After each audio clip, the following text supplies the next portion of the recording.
बचपन। सच्चाई का महत्व। बच्चों, आज की कहानी आप सबको एक बहुत अच्छी सीख देने वाली है। मैम, हम सब आपकी कहानी का इंतजार कर रहे हैं। ठीक है बच्चों, चलो कहानी शुरू करते हैं। आज की कहानी आपको सच्चाई का महत्व सिखाने वाली है। एक गांव में एक बच्चा रहता था जिसका नाम राम था। राम बहुत ही सच्चा और ईमानदार बच्चा था।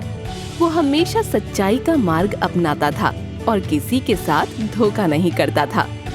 एक बार राम की माँ ने उसे गांव के बाजार से सब्जी और फल खरीदने के लिए भेजा। राम अपनी माँ की बात मानकर सामान लेने के लिए बाजार की ओर रवाना हुआ।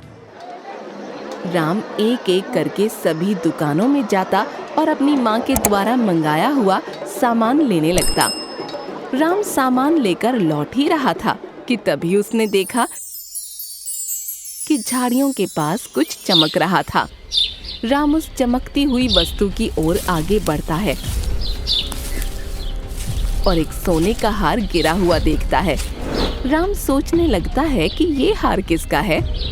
फिर वह सोचने लगता है कि ये हार असली है या नकली। राम सोचता है कि इसे घर ले जाना चाहिए और पता लगाना चाहिए कि ये हार किसका है।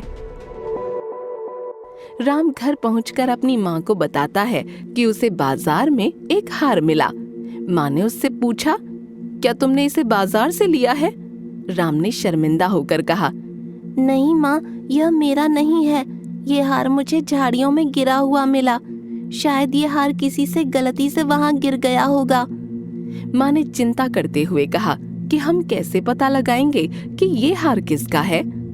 उसी समय उनके घर के बाहर एक व्यक्ति चिल्ला चिल्ला के सबको बता रहा था कि सरपंच जी का हार चोरी हो गया है। जिस भी व्यक्ति ने चोरी की है वो हार लौटा दे, नहीं तो सभी गांव वालों के घरों की तलाशी ली जाएगी और दोषी को कड़ा दंड भी मिलेगा। ये बात सुन के राम की माँ डर गई और कहने लगी कि सरपंच जी को हार लौटाएंगे तो उन्हें लगेगा चोरी हमने की है और हमें दंड भी मिलेगा। राम की माँ फैसला लेती है कि वे हार के बारे में किसी को नहीं बताएंगी। राम अपनी माँ के फैसले से खुश नहीं था और फिर अपनी माँ को समझाता है कि उन्हें सरपंच जी को सच बताना चाहिए। राम अपनी माँ के साथ सरपंच जी के पास जाता है और उन्हें बताता है कि किस प्रकार से उसे झाड़ियों के पास मिला था। सरपंच जी राम से पूछते हैं कि क्या उसे सच बोलने में डर नहीं लगता। राम सरपंच जी को बताता है कि वो हमेशा सच बोलता है, फिर उसका परिणाम जो भी हो। सरपंच जी राम की सच्चाई और ईमानदारी की सराहना करते हैं और उसके लिए इनाम की घोषणा भी करते हैं। इस कहानी से हमें ये सीख मिलती है कि हमेशा सच्चाई का पालन करना चाहिए। तो बताओ बच्चों, आप लोग हमेशा सच का रास्ता चुनोगे ना? हाँ मैम, हम सब हमेशा सच का रास्ता चुनेंगे।